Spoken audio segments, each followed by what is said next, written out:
profetas, hermanos, pero ellos querían reyes, y entonces Samuel les puso un rey que Dios lo escogió, hermanos. Se llama Saúl. Y en el capítulo 10:1 podemos ver que Samuel derrama de su aceite, y dice en el capítulo 10, versículo 1: tomando entonces Samuel una redoma de aceite, lo derramó sobre su cabeza y lo besó y le dijo: ¿no te ha ungido Jehová por príncipe sobre su pueblo Israel? Dios ya lo había ungido, hermanos. Y podemos ver que el Espíritu de Jehová vino sobre Saúl, hermano, y Saúl fue transformado. Y vamos a ver el versículo 6 y el 7.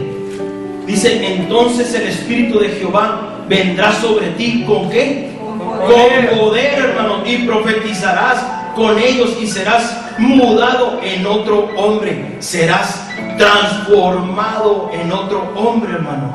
Y cuando haya sucedido estas señales que te vinieren de la mano, porque Dios está contigo. Cuando habla de una muda, de una transformación, está hablando espiritualmente, hermano. Dios transformó a Saúl espiritualmente hablando. Y Dios, hermanos, también cambia su corazón. Vamos a leer el versículo 9.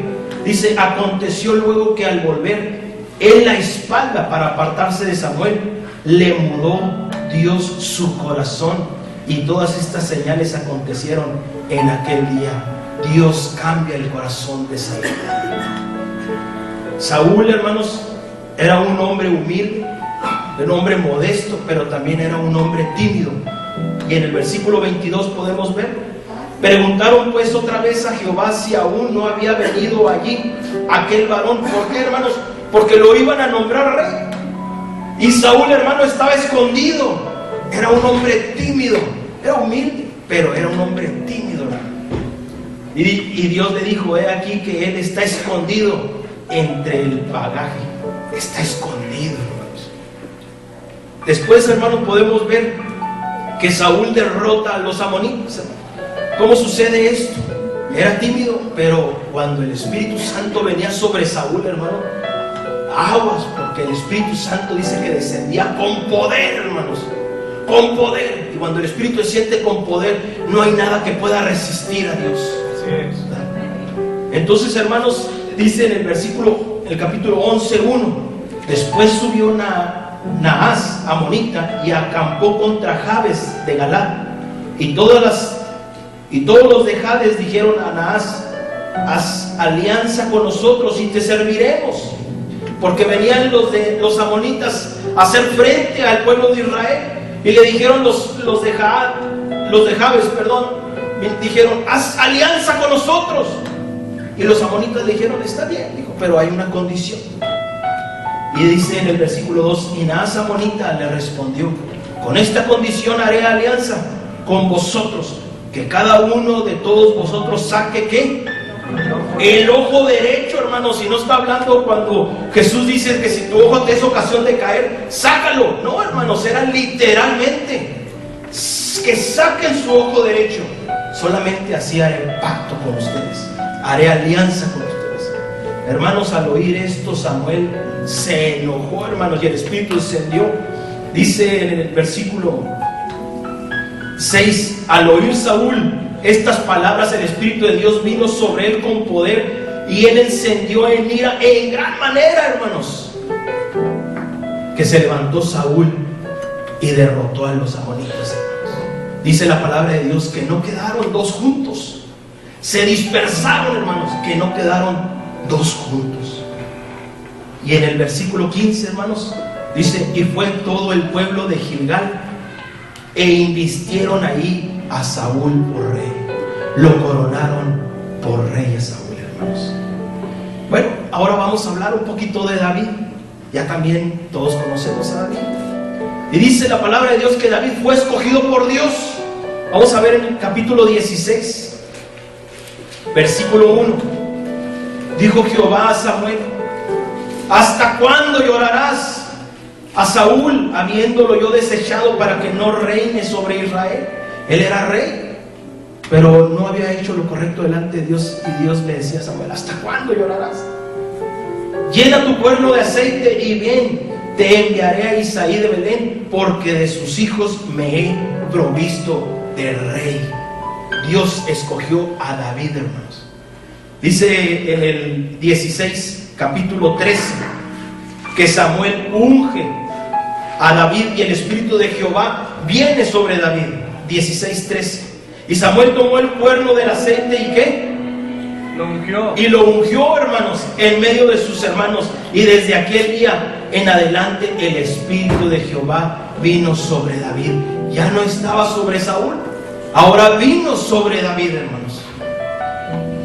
Hermanos, David era un hombre valiente, era un hombre vigoroso, un hombre de guerra, un hombre prudente, y así lo dice la palabra de Dios en el versículo 18.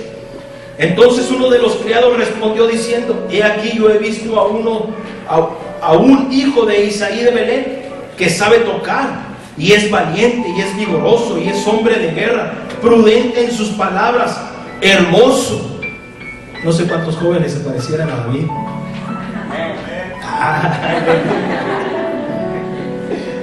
Hermoso, y Jehová está con él. Oye, hermano, David daba testimonio de que Jehová estaba con él. No era perfecto, pero daba testimonio. ¿Cómo se dieron cuenta que Jehová estaba con él? Daba testimonio, hermanos.